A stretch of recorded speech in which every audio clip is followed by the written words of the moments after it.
not a hater. I just be worried about paper. I ain't smoking no weed or no vapors. Go to the barber shop, give me a table. Thank the Lord because I'm faithful. Thank the Lord because he making me patient. Retro was in the basement. Now I'm running up off the pavement. I'm getting money, it's amazing. Fix your face, you might need you a facelift. I don't want a lawyer, I don't even catch a case. I was sleeping on the floor, sleeping dog on the basement. Thank the Lord because he always really gave me grace. I be elevating every day and he fill my plate in. Go to the barber shop and I think I need to go get tabled. Don't mess with the people if they racist. I love my people every day, we ain't racist. Dang. Hey man, this your boy Retro Cell and this is the Keep It 100 Talk Show. Motivation, Keep It 100 motivation at all times. I just want to tell y'all, man, stay motivated. Stay focused on your craft. Stay focused on your purpose. Why are you looking at what somebody else is doing? They can't help you. It ain't even worth it looking to see what they got. All that's going to do is make you miserable. That's never what God intended for any of us to do, be miserable. You got to believe in yourself, and you got to not only believe in yourself, you got to be like, man, look, if they can have it, I can have it too. Prime example, I played basketball, and the area that I grew up in, the DMV area, it's a lot of basketball players, a lot of top athletes. I felt like I was one of them, but I didn't make it to certain plateaus that other players that I grew up playing against made it to. Shout out to Franklin Howard. Shout out to Brian Crawford. Shout out to Leroy Butts. Shout out to Marquise Rowe, long live. Shout out to Ahmad Clark. Shout out to Markelle Fultz. Shout out to Stan Robinson, Mike Cunningham. Whole bunch of people. They put the work in to get to where they got to.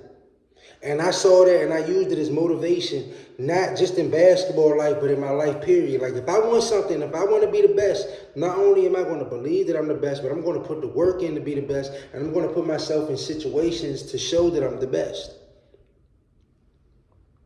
See, with God on your side, nothing is impossible. I know people say that, but it's true. Everything is obtainable when you're dealing with God, when you're aligned with his purpose. I don't just get up here and make these videos just for you and for y'all motivational purposes. I motivate myself to wake up in the morning and do this. It's not what's on me. It's about what's inside of me. It's about what God placed on the inside of me to bring forth to the world. What did he place inside of you to bring forth to the world? A lot of y'all are working a job that you may not want to work at. I'm not saying nothing's wrong with a job. It's good to make that consistent money. It's good to put the food on your family's table and do what y'all got to do. But is that the only gift that God gave you to be able to live the life that he has for you? I don't think so. So what changes do you have to make in your own life to be able to be successful? What changes do you have to make in your own life to be happy? A lot of people are living. No, a lot of people are walking around, but they're not living. A lot of people are dead within, but just walking around, just a walking corpse. And I know that because I was once like that. Walking around, just existing, but not living. Until I say, you know what, God, you got it. Ain't nothing else I can do. Because my way sucks. And his way is everything. At the end of the day, if you have a dream, if you have passion, follow your dream and your passion. I think Michael Jordan taught us that. See, I don't think people understand the story about Michael Jordan. We all know the famous story. He put salt in the shoes to want to help him grow. He stretched from the bar and getting cut from the team. Put yourself right there. Okay. He got cut from a varsity team, went home and cried. How many of us went home and cried and never got back up?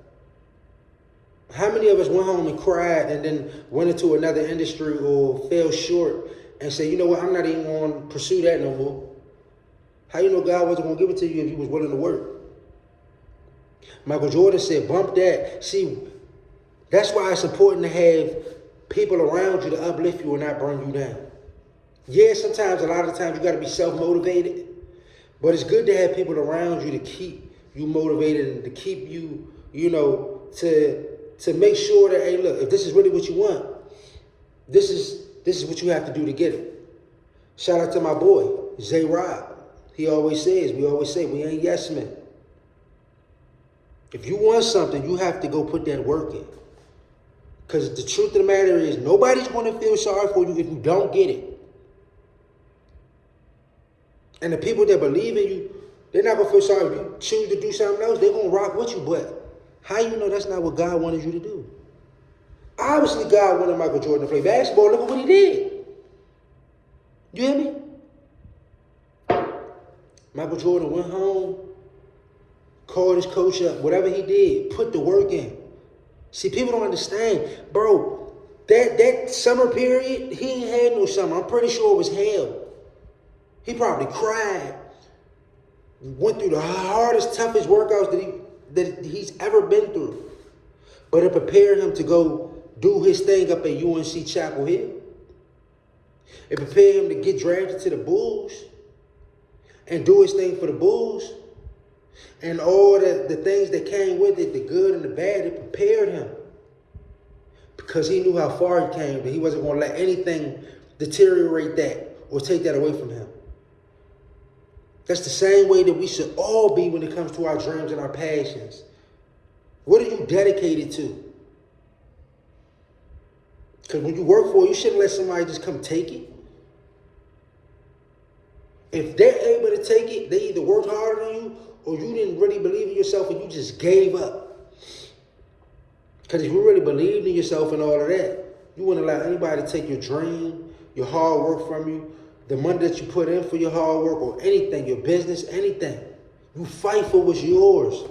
You fight for what God gave to you. And truth be told, to be honest, when God gives it to you, you ain't even got to fight for it because he fights all your battles. But you got to be able to be aligned with God. You got to be disciplined. You got to be able to hear his voice and you got to put the work in. It's not going to happen overnight. Nothing ever happens overnight. People think it's going to happen in 24 hours, 48 hours, or I'm going to make a hit rap song and boom, that junk going to hit the radio. No, it's not going to happen like that. You got to build a team. You got to give some money behind. You got to hit up a record label product. You got to get to the radio stations. So if you think this is about to be overnight, whatever you're chasing, whatever you're trying to accomplish, I'm sorry to tell you, it's not going to be overnight. So strap up your boots, tie them things up, put on some extra socks because you're going to step on some nails. You're going to step through some fire and all type of stuff. Carry your umbrella. Carry your coat, whatever you need. Because it's wartime. When you're fighting for your dream, it's wartime. Because the enemy doesn't want you to have it. And he's going to put anything in your way, obstacles, to be like, nah, you can't get this. Because he knows once you get there, you're going to be able to help other people get there. That's what the enemy doesn't want. That's what God wants for you. The enemy doesn't want that. So we got to be aligned with God's purpose for our life. Stop chasing what everybody else thinks is important or thinks is cool. Do you want to be cool or do you want to be successful? I take successful. Being cool, you hear it all the time. Shout out to Isaiah Thomas. Not the older one that played with Detroit, but the young Washington State Isaiah Thomas, who they did him dirty. He said, at the end of the day, that being cool stuff in workouts doesn't get you anywhere. And other players have said it too, but I heard it from him on Instagram. So I'm going to shout him out. You don't get nowhere being cool, bro. That is lame for real. I want information. I want to see how do I get from here to here. Okay, bet. I got to ask questions. I got to write this down. I got to wear this type of clothes. And I got to, okay, bet. I'm going to work on doing that as long as I feel as though my morals will be intact. If it's anything that seems like it's immorally wrong or anything like that, I'm not even going to touch it. I'm not even going to do it. It is what it is. But if it sounds good in my head and it sounds good, and I know that it's going to help benefit me to get to where I'm trying to go in life, then I'm going to do it. And I'm going to work my butt off to make it happen. I want y'all to do the same. Be encouraged, stay blessed, and stay motivated. Peace.